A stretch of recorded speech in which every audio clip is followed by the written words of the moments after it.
Egypt के 3 great pyramid के बारे में पूरी दुनिया जानती है। ये 3 पिरामिड अपने अंदर कई रहस्य समेटे हुए हैं और आज तक इन पिरामिड का असली रहस्य कोई नहीं पता लगा पाया है। लेकिन अगर मैं कहूँ कि यहाँ पर 3 नहीं बल्कि 4 ग्रेट पिरामिड हुआ करते थे तो क्या आपको यकीन होगा? बिना एविडेंस और सबूतों के इस बात पर यकीन करना मुश्किल है। दोस्तों, असल में इजिप्ट के पिरामिड्स के बारे में जितनी भी रिसर्च आज तक हुई है वो सभी अधूरी है, क्योंकि एक समय पर यहाँ 3 नहीं बल्कि 4 ग्रेट पिरामिड्स हुआ करते थे। आखिर कहाँ था वो चौथा पिरामिड? क्यों वो बाकी 3 ग्रेट पिरामिड से अलग और खास था? और मॉडर्न आर्कियोलॉजिस्ट इस 4th पिरामिड के बारे में क्या तर्क देते हैं, आइए विस्तार से जानते हैं। दोस्तों, 1708 में डेनमार्क में फ्रेडरिक लुइस नॉर्डन का जन्म हुआ था। सिर्फ 14 साल की उम्र में उसने डेनिश नेवल एकेडमी ज्वाइन कर ली थी। नॉर्डन के पास कुछ स्पेशल टैलेंट भी था। वो ड्राइंग और कार्टोग्राफी में एक्सपर्ट था। किसी भी चीज की ड्राइंग या किसी जगह का मैप वो हूबहू बना सकता था। उसकी इस खासियत के बारे में डेनमार्क के राजा को पता चला। राजा ने नॉर्डन को विदेश में मिशन पर भेजने का फैसला किया। सबसे पहले उसे नीदरलैंड भेजा गया, जहां उसे जिम्मेदारी सौंपी गई और कहा गया कि उनके मिलिट्री इंस्टॉलेशन के बारे में अच्छे से स्टडी करके आए। नॉर्डन ने अपना ये मिशन अच्छे से पूरा किया। इसके बाद उसकी ड्राइंग के चर्चे इटली और फ्रांस तक मशहूर हो गए। साल 1738 में उसे एक स्पेशल मिशन पर भेजा गया। नॉर्डन को कहा गया कि इजिप्ट होते हुए उसे इथियोपिया और सूडान जाना है। वहां के राजा से व्यापार को लेकर बात करनी है और एक संधि पर हस्ताक्षर करा कर लाने हैं। अफ्रीका कॉन्टिनेंट के मौसम के बारे में नॉर्डन को ज्यादा कुछ पता नहीं था। जब वो इजिप्ट पहुंचने वाला था तो अचानक मौसम बिगड़ गया और उसके जहाज में भी दिक्कत आने लगी। वो इजिप्ट में ही अटक गया और आगे का सफर तय नहीं कर पाया। नॉर्डन के पास फिलहाल वापस जाने का कोई रास्ता नहीं बचा था। उसने सोचा क्यों ना इजिप्ट के लोगों के बारे में, वहां के आर्ट, कल्चर और कार्विंग्स के बारे में और साथ ही वहां के मॉन्यूमेंट्स पर अच्छे से रिसर्च की जाए।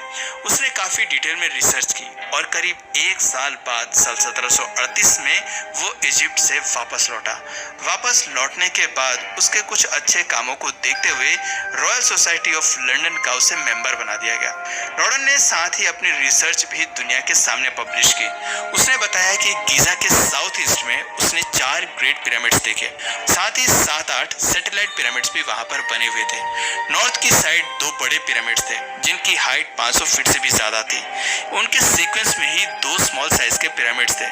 जो 4th पिरामिड था वो तीसरे पिरामिड से करीब 100 फीट छोटा था। उसमें फर्स्ट पिरामिड की तरह कोई मंदिर भी नहीं था। वो कोई नॉर्मल पिरामिड नहीं था बल्कि ब्लैक कलर के पत्थर से बना हुआ था।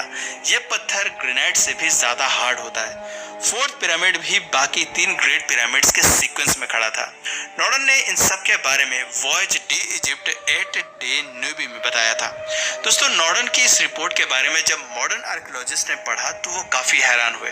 उन्होंने अंदाजा लगाया कि शायद नॉर्डन को कोई गलतफहमी हुई होगी या उससे कोई गलती हुई होगी।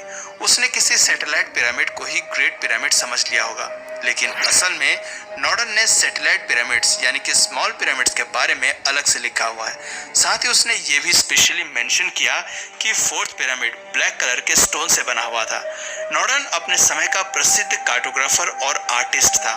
उससे इतनी बड़ी गलती होने की बात को स्वीकार करना काफी मुश्किल है। दोस्तों, इस बात को हम मिथ मान लेते हैं अगर पिरामिड होने का दावा करते हैं। इसका सबसे पहला सबूत साल 1674 में देखने को मिलता है। ये नॉर्डन के समय से भी पहले की बात है, यानी उसके काम को कॉपी करने की कोई संभावना नहीं है। Dutch artist and traveller Cornelis de Bruijn अपनी लाइफ में कई लेजेंडरी टूर्स पर गए थे। करीब 20 सालों तक वो यात्रा करते रहे, जिसमें उन्होंने वेस्ट एशिया से लेकर ईस्ट अफ्रीका तक का काफी एरिया एक्सप्लोर किया। अपने ऑब्जर्वेशन को उन्होंने पेपर्स में नोट डाउन किया। सभी प्लांट्स, एनिमल्स और प्राचीन मॉन्यूमेंट्स के बारे में उन्होंने डॉक्यूमेंट्स तैयार किए हुए थे। साल 1698 में वो वापस यूरोप लौटे और अपनी रिसर्च के आधार पर एक बुक पब्लिश की, जिसका नाम उन्होंने रखा travels in the principal parts of Asia mirror. Cornelis पहले